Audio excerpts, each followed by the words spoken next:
Jeszcze żyję, jeszcze mnie nie odstrzelili, jeszcze kask jest na głowie, więc czas zacząć kolejny raport z frontu. Halo, halo Tibia, witam wszystkich bardzo serdecznie. A w dzisiejszym programie dowiemy się bardzo dużo ciekawych newsów. Oczywiście będziemy działać na statystykach, będziemy pokazywać sobie liczby, jak to wszystko wygląda na ten moment, ponieważ mija trzeci tydzień tej całej batalii na świecie Bona i coraz więcej cyfry nam pokazują. Ale najpierw chciałbym zachęcić do zasubskrybowania kanału, jeżeli chciałbyś być na bieżąco z tibijskimi newsami. I nie tylko, mało brakuje do dobicia 10 000, więc jeżeli chciałbyś tą cegiełkę dołożyć, będzie mi bardzo miło. Oraz dziękuję wszystkim wspierającym ten kanał. Dziękuję, że jesteście chłopaki i lecimy z tematem. Ostatnio opowiadałem o tym, że Gildia Bobka odpaliła War Moda na swoim serwerze i przypuszczałem, że będzie chciała to wykorzystać przeciwko Brazylijczykom i 2 dni temu dostałem informację, że właśnie takie rzeczy już się dzieją. Słynny bubel jest blokowany przez Noobhar Bobka, no i niestety Dejar i jego ekipa nie mogą sobie zrobić swobodnie bosika. A co najlepsze, z tego co zrozumiałem, Dejar zreportował postać Bobka do Cipsoftu za to, że blokuje i nie może grać swobodnie w tą grę. Raczej wątpię, żeby to przyniosło jakiekolwiek korzyści dla niego. Raczej Cipsoft pozostawi to bez jakiejkolwiek odpowiedzi na jego stronę. Ostatnio również dostaliśmy odpowiedź, że taka jest mechanika gry, no i tak można robić. Hello Cipsoft, I'm Luanzord, player of Bona. I'm trying to make Magma Bubble, the boy boosted today, but I can't even play because this guy called Bobek. It's blocking the lever. It's impossible to play here. How I can play in this server? Być może to do siebie nie pasuje, ale pierwsze co mi się skojarzyło, że w momencie gdy Bobek napisał do Cipsoftu, była giga nagonka na niego i w ogóle jego PR poleciał mega w dół. To w momencie gdy Dejar reportuje Bobka i również jakby też, można powiedzieć w cudzysłowie, spłakał się do Cipsoftu. Żeby nie było, na tym klipie akurat tego nie widać. Ja widziałem na innym klipie, którego teraz nie mogę znaleźć, gdzie faktycznie report leciał. Nie wiem, czy przypadkiem to na Ferumbrini nie było. Nie wiem, to chyba był wczorajszy odcinek. Tam było pokazane właśnie, jak Dejar reportuje tą postać na dźwigni. No to jakby nikt na to w ogóle nie zwrócił uwagi. Zastanawia mnie, skąd to się bierze, nie? Ciężko mi na to odpowiedzieć, ale jeżeli wy może znacie na to odpowiedź, dajcie znać w komentarzu.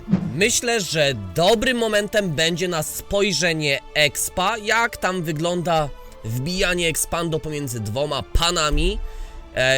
Dawno już nie patrzyłem na to, więc sobie zobaczymy, jak tutaj sytuacja na froncie. Ostatnio patrzyliśmy chyba na 25 dzień maja, z tego co pamiętam. No i mamy 174 miliony, prawie 175, 184, 171, tutaj jakiś... Wow, mega spadek, bo 119 kk przez 8,5 godziny bycia online. Okej. I tutaj mamy 182 miliony. Zastanawiam się, skąd ten giga spadek 29 maja. Jest to rekordowa mała liczba. Ja nie wiem, czy tutaj na przestrzeni ostatniego miesiąca na pewno nie było tak niskiego expa. Chyba że tutaj zobaczymy ten dzień. Zobaczmy sobie, jak to wygląda u Dejara w takim razie. Czy u niego też był taki spadek tego dnia? To był który dzień? To był dzień 29.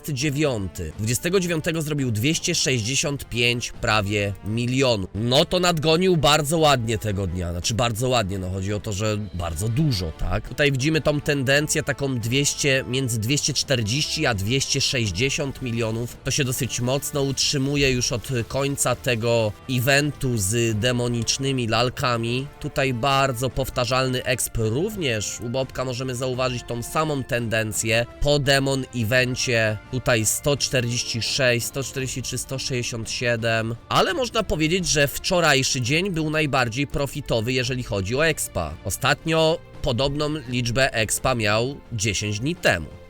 Oczywiście kilka grafik również przygotowałem dla was, żebyście mogli z troszkę szerszej perspektywy zobaczyć, jak to wszystko wygląda na liczbach.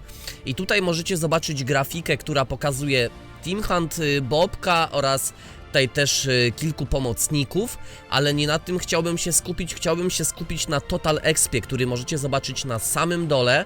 Jak możecie zobaczyć od początku tej całej wojny na Bonie, Bobek wbił 4 miliardy expa, Gorąca wbiła troszkę ponad 3,5 miliardy expa. No i tutaj chciałbym to zestawienie również porównać do Team Hunta Deja. Tutaj możemy zobaczyć, Deja wbił 6 miliardów expa i Jojo, który również goni tą całą śmietankę, również ponad 6 miliardów. Bo tak naprawdę, jeżeli spojrzymy sobie tak z dnia na dzień, że tutaj 70 milionów, tutaj 100, tutaj tyle, tutaj kilkadziesiąt, no to jakoś tak nie dostrzegamy, że na przestrzeni miesiąca różnica jest w miliardach. Tutaj również grafika pokazująca, jak wygląda różnica pomiędzy obydwoma panami od 9 maja do 30.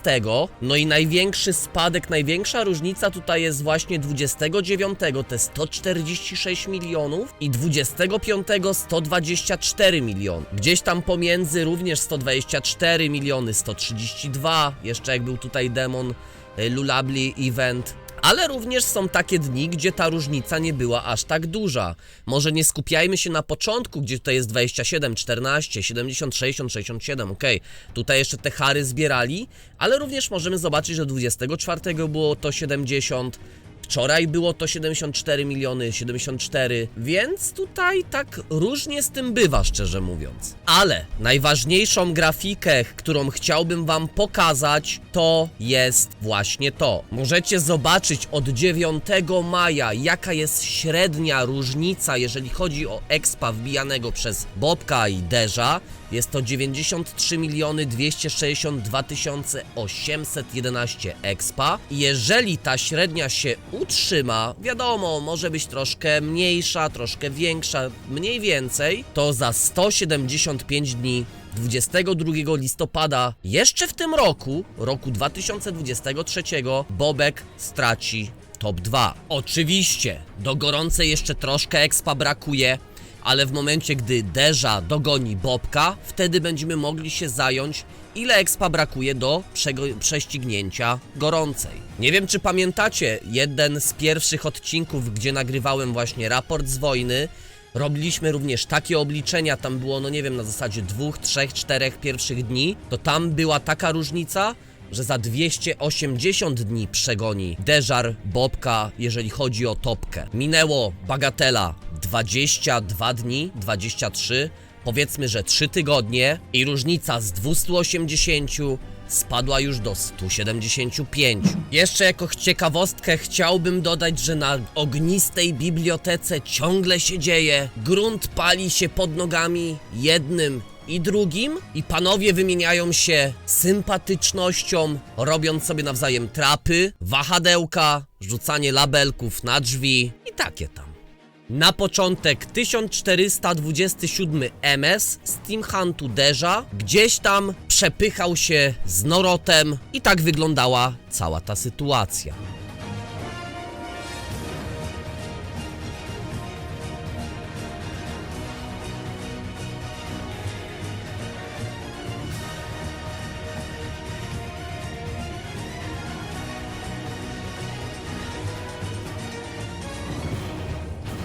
Następnie przepełniony chęcią zemsty Chaos Poderoso postanowił zrobić małe akuku jednemu z graczy Bony.